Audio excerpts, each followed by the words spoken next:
The sense of inevitability in this scene is present not really because Jesse, in the moment, knows he's about to die. More than that, we are being led to understand this sequence as a staged, reorchestrated version of events that have already occurred, and all the stylistic features Dominic employs are there to remind us of that. As we've explored, there have been many depictions of this murder. In fact, I think there might be a possibility that no other real historical event has been portrayed on screen more times than the death of Jesse James. Jesse James was 34 years old when he died, 1 year older than Jesus. He died 3 days after Easter, and, like Christ, he was betrayed by one of his disciples. The death of Jesus is ritualistically reenacted by Christians in the form of passion plays. And at church services, the same words and gestures that Jesus supposedly performed at the Last Supper have been recited and acted out over and over again, all around the world by countless people. Catholics believe that when priests perform these actions and say these words, Christ is moving through them. In some very real way, they have summoned his spirit into their bodies. They, momentarily, have become him. The events of Jesse James's death being restaged and drawn and written about over and over again seem to me to have a religious as much as an artistic or historical function. The cinema has been used as a tool for worshipping Jesse, as a kind of secular saint, with people gathering in the dark to stare up at images of him projected, larger than life. Jesse's death scene in the Assassination of Jesse James by the coward Robert Ford, to me, feels like more than just a depiction of a murder. Rather, it is the performance of a ritual, an attempt to summon up the spirits of the dead. One of the most often depicted images of Jesus is the sixth sorrow of Mary, where Christ's mother cradles his lifeless body in her arms. Its most iconic incarnation being La Pieta by Michelangelo. In almost every staging of Jesse's death, after the shot has been fired, Jesse's wife Zerelda rushes in to see what has occurred. She falls to her husband's side and embraces his corpse. Jesse! Oh my God. Out of all the different actresses to play this moment, Mary Louise Parker gives by far the most poignant and powerful performance. Her sense of shock and overwhelming grief here is palpable in the unevenness of her breathing, the way her attention continually shifts, the way she seems to be almost interrupting herself, unable to form a coherent thought. While the shooting was performed in a staged, theatrical manner, with the motions smoothly choreographed to the soundtrack, here there is no music. We are forced to confront this moment with a discomforting realism much of the rest of the film lacks. Have you done this? I swear to God I didn't. It feels as though Zerelda James occupies a different plane of existence to the other characters. While they are ghosts who move trance-like, endlessly retracing their steps, caught in the flow of history and myth, she has to deal with making breakfast and clearing up. For her, Jesse's death wasn't the culmination of some grand game, but the brutal murder of the man she loves. Once Jesse has died, photos of his body are endlessly reproduced and sold. His corpse becomes something akin to a museum exhibit or a historical monument. And it was this shot that was most available in sundries and apothecaries, to be viewed in a stereoscope, alongside the Sphinx, the Taj Mahal, and the catacombs of Rome. On the one hand, Jesse is being raised to the status of a religious icon, one for whom pilgrimages and ceremonies are performed. On the other hand, he is being objectified, turned into a commodity that can be bought and sold, all of his human complexity and contradiction reduced to a singular image. In life, he was famous yet inaccessible. He lived in secret, so nobody knew what he really looked or sounded like. Very few people met him, and most of those who did had no idea they were talking to Jesse James. His death allowed the public to get into the same room as him, to go to his house, to keep him in their pocket. Many of the most famous mythic figures in history have been betrayed and martyred. It too brutally. An early death creates a sense of a promise unfulfilled and leaves a space for worshippers to project into. A sense that the heroic figure was simply too good for this world. Jesse the man had to die so that Jesse the legend could truly live. As people parade past Jesse's corpse, we see Zerelda looking on. It's a close-up, but on a long lens, with blurry, uncaring figures passing between us and her, so she feels distant. We don't hear the sound of her breathing or crying.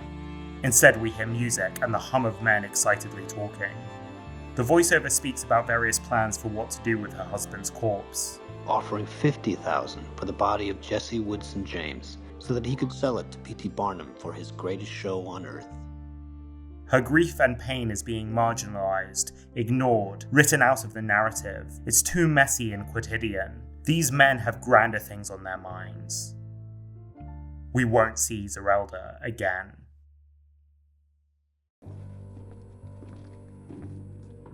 As in real life, Robert replays his betrayal on stage, with his brother Charlie in the role of Jesse.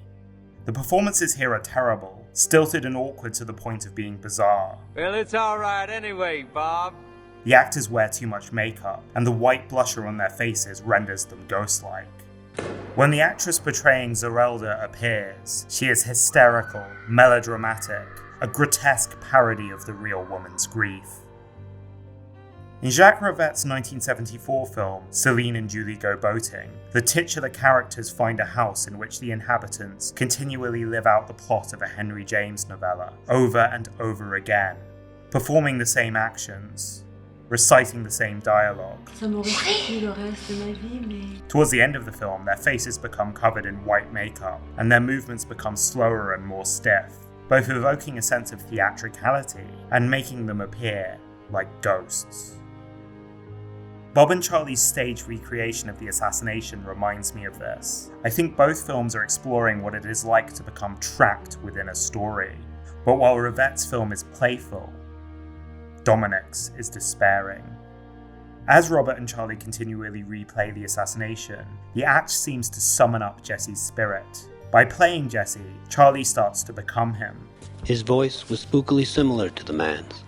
Even off-stage, he takes on aspects of Jesse's personality, such as his fascination with prophecy. Charlie was increasingly superstitious, increasingly subject to the advice of soothsayers. Sam Rockwell's performance is so extraordinary in these scenes that the hairs stand on the back of my neck every time I see this shot.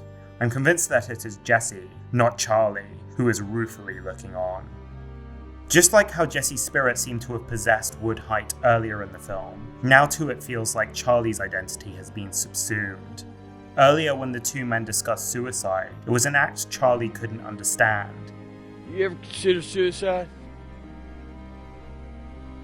I can't say that I have. But now he, like Jesse, seems to have glimpsed the other side. When Charlie shoots himself, his body spasms afterwards, just like the headless snakes writhing in Jesse's hands. Often in stories about hauntings, there's a singular trauma that binds ghosts to this world and prevents them from crossing over to the other side.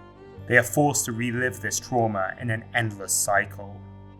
Ghosts bear the same look and sound of the person they once were, but they are incorporeal, insubstantial, much like the light projected on a cinema screen. Indeed, the nature of film itself is that it can be re-watched over and over again. Every single time anyone watches or re-watches this film, these characters are forced through yet another repetition.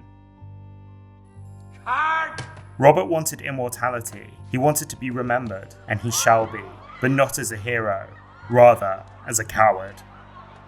No matter how hard he fights, he will always be trapped in a narrative that is beyond his control. Jesse's implicit warning has now come to pass. In the final stages of the film, we see an older Robert Ford. Much like Jesse, he too begins to become obsessed with destiny. He kept to his apartment all day, flipping over playing cards, looking at his destiny in every king and jack. In both the novel and the script, Robert Ford's death has more of a build-up to it. It happens in part as the result of a conflict he has with a saloon keeper and gangster named Soapy Smith. The man who actually pulls the trigger, Edward O'Kelly, is more of a character. He even tries unsuccessfully to kill Robert beforehand. It's likely that these scenes were shot and then edited out for time at the insistence of the studio, and it's possible that they were great and would have added something to the film were they included.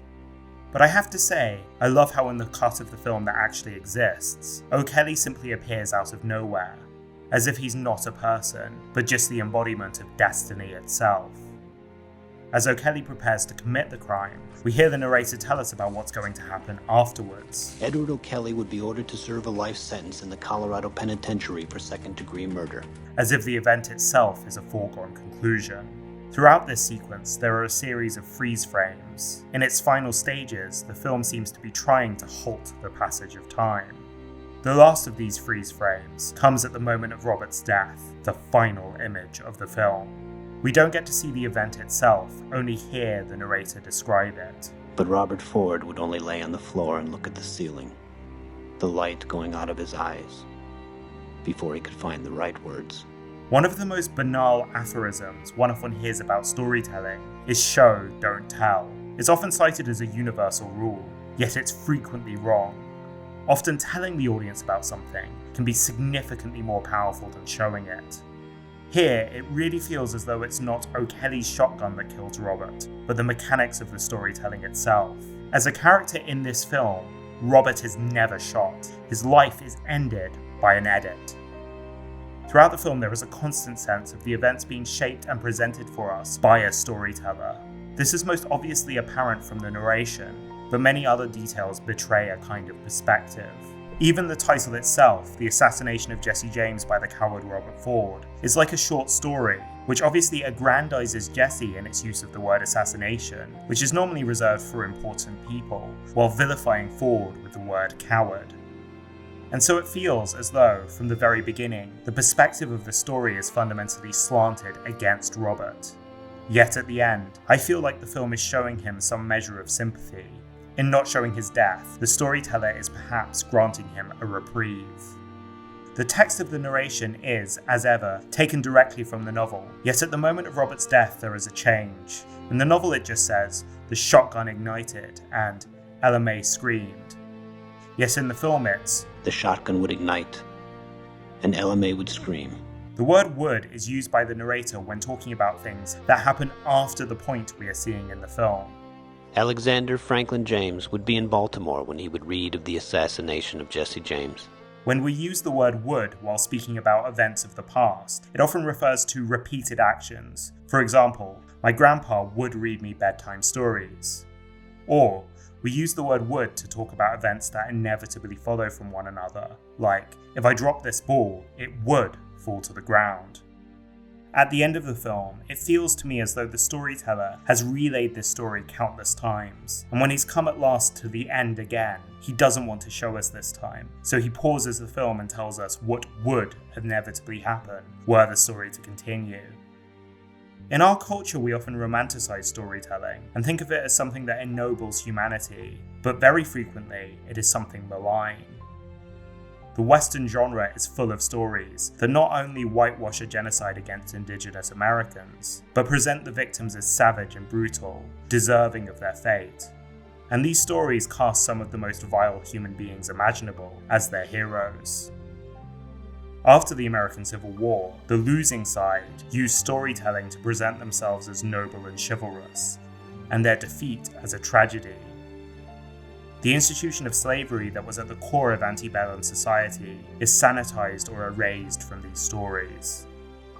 Even in this video essay, when I told the story of Jesse James, I left out events from his life that others would deem important, such as the fact that he only became a guerrilla fighter after Union militiamen raided his family's farm, beat him, and then tortured his stepfather by hanging him by the neck. But the reason I excluded this incident in particular was in large part due to my biases. I find Jesse James's political views abhorrent, and I didn't want you to find him sympathetic. Through my storytelling, I was attempting to construct a particular version of Jesse James to suit the point that I wanted to make.